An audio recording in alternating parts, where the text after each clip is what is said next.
I think it's important that people know that I'm not a tribal member. I didn't grow up on a reservation. I've been very privileged to have learned from a lot of elders. I spent a lot of time with them, and they've shared a lot of information with me. I'm here because I've worked for the tribe for a number of years. I do everything that I can to help their culture and help them work with other communities so that we can all move forward in a better way. And that's really what this sculpture is about.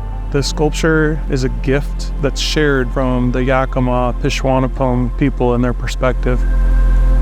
It's our core belief is known as the Creator's Law or Namitamanwit. I think that's why it's there. It's not so much to commemorate the tribe and their history here, but it's also, more about how we together can move forward in a better way. These principles and these life-sustaining resources are the things that allow us to live and move on to the next day, and how we interact and how we treat each other and what we understand that we are as a people, I think is really the value of the sculpture.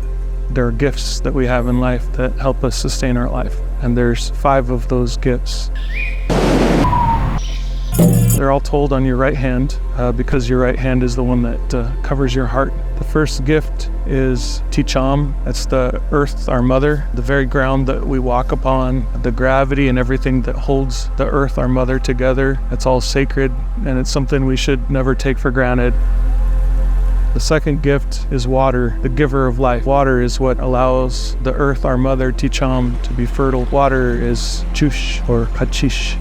Third gift is our sacred breath. It's air that we breathe, Autni Hash. So every day when we breathe in, we breathe out, that air fills our lungs and oxygenates our blood and allows us to have our thoughts. That's sacred, and if we didn't have just one of those breaths, that was it. That would be the end of us. And every day we breathe in and out so many times.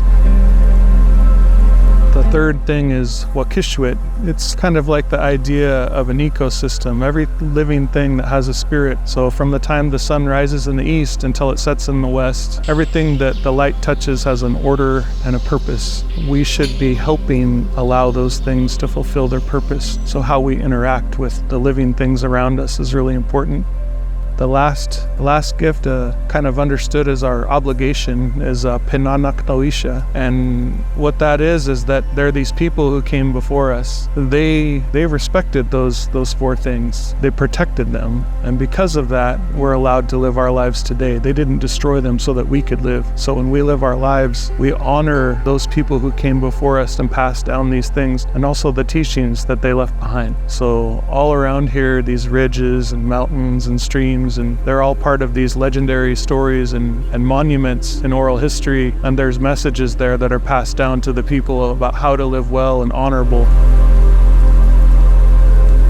When people come to our community, I believe that what the tribe really wants to see is people interacting respectfully to each other, to the things that are here, so that we can all move forward in a better way, and so that we can kind of tear down these different boundaries that we place on each other, and so we can kind of have a better understanding, and we can also pay respect for the Pishwanapum, the people who lived here before us. I think it's a really beautiful project, and I'm really glad that it happened in my community, and so all of those things represent that Namitamanwit.